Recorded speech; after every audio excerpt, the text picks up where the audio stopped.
Good morning, student. Today I will explain the chapter 3 of what is government. We have discussed this lesson in our previous class. So before starting the new thing, let me have a short recap of this lesson. So we have studied in this lesson, whatever the every country need a government. Why every country need a government? Because all the things like the important decision regarding like building of roads, making of school, economic, social, political, all the things, these are all the important decisions are taken by the government only. You can see there the headlines also are given like government to protect right of the unorganized worker, and even if there is a price rise, that also is looked after by the government only. Any issues and any social issues and anything that are solved, and the action is taken by the government only. For example, it has several programs to help the poor. They also make the many programs for the poor children, also poor people also, so that they can live and survive easily. Now this thing I have told you in the previous class, but today I'm taking a recap. Again, I'm taking a recap. So government also protect our country boundaries, and it maintain a good relationship with the other country. If we have a good relation with the other country, our we have a good economy, because we can trade and we can easily our people can move to other country also, and the other people can move to our country. So it is a responsible for for of government to look after their citizen, because we, as you know, India is a democratic country, that is by the people, for the people, and to the people. What is by the people, for the people, to the people means we have a right to vote, we have a right to choose our representative, and vote is our power. So we should use our power very carefully. Like I have told you earlier also, like when there's tsunami, when there's earthquake or any natural calamity, at that time also government helps a lot. It organize aid, it provide help to the affected people. Like during the earthquake, many people they are get homeless, so they provide the shelter to the people who suffered a lot during the earthquake or tsunami. That is done by the government. They organize the aid, they provide the help to the affected people. There is a dispute, if someone has committed crime, you find people in court. See, if anything crime is there, any robbery is there, any theft is there, for that you can go to the police, you can go to the court also, and you will wonder about the how the government is managing all the things that I have told you.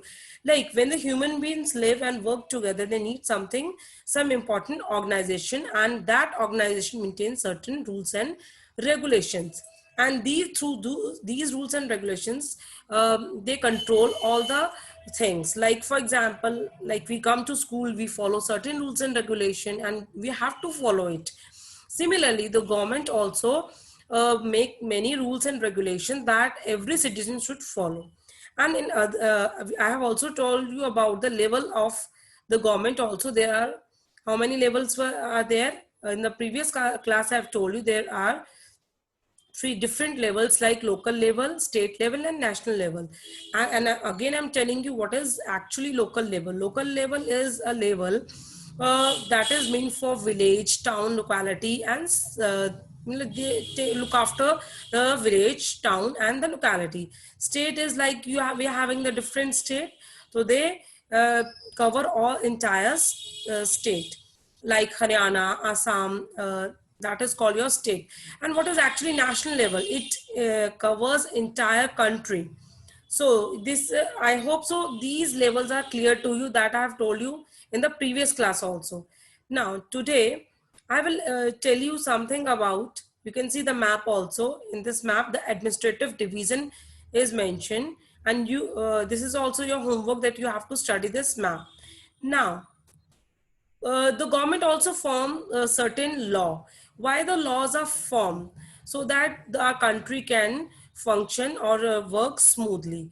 Like I'll just give you an example. Like if you drive a car without license, or any vehicle, the government will impose a fine, or they will send you to the jail also, and you have to pay a certain amount of money for that, because driving a car in vehicle without license is a crime, and you should not do this. You should follow the law of the government, whatever the government framing the law, that is for your betterment.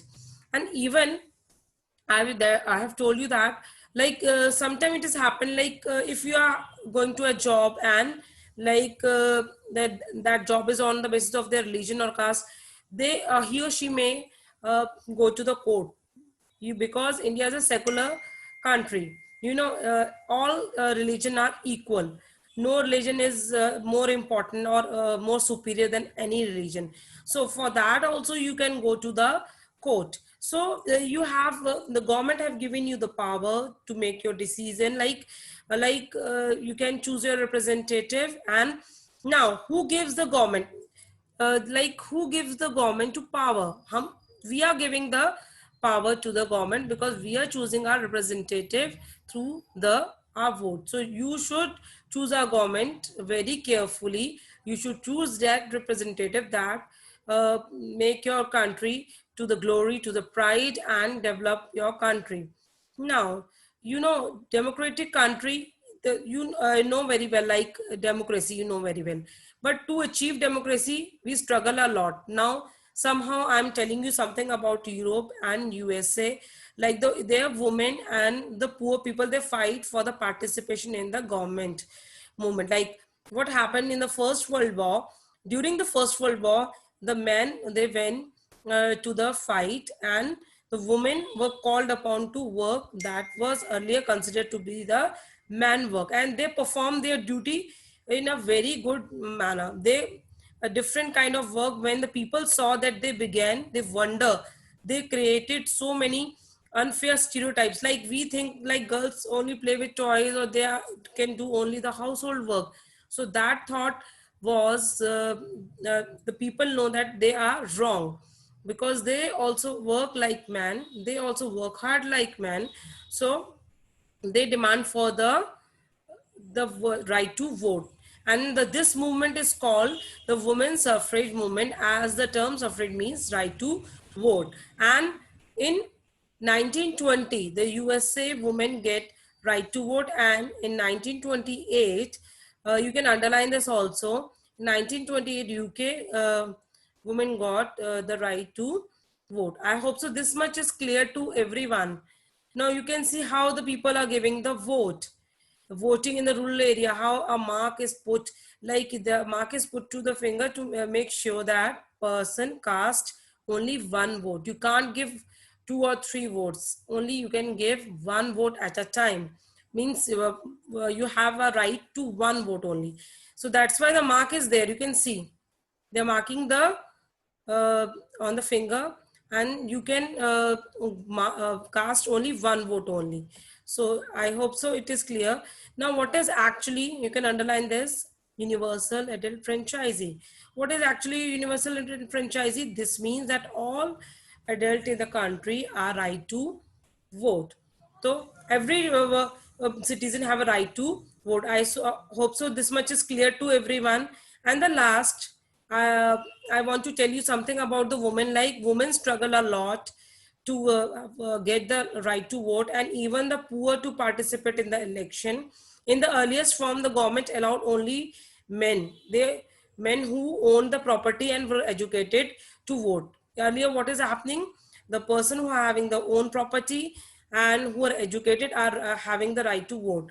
But this meant the women, the poor, the property less people, they are not supposed to write the vote. Now the country was governed by the rules and regulation, and these few men made.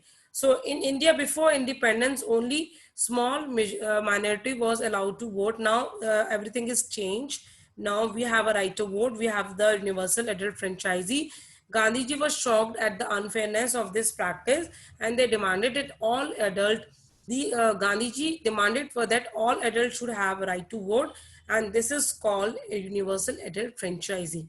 So you can see and underline this also, write in a journal, Young Indian 1931, Gandhiji also said, I cannot possibly bear the idea that man who has got a wealth should have right to vote, but that the men who got the character but no wealth or literacy should have no vote, or that the man who work honestly by the sweat, like you can see the poor people, they work so hard and they work hard a lot, so everyone should have a right to vote. So that was a universal adult franchisee. Now go through the lesson.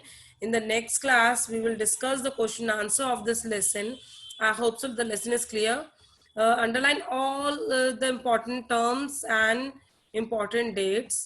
So I hope so it is clear to everyone.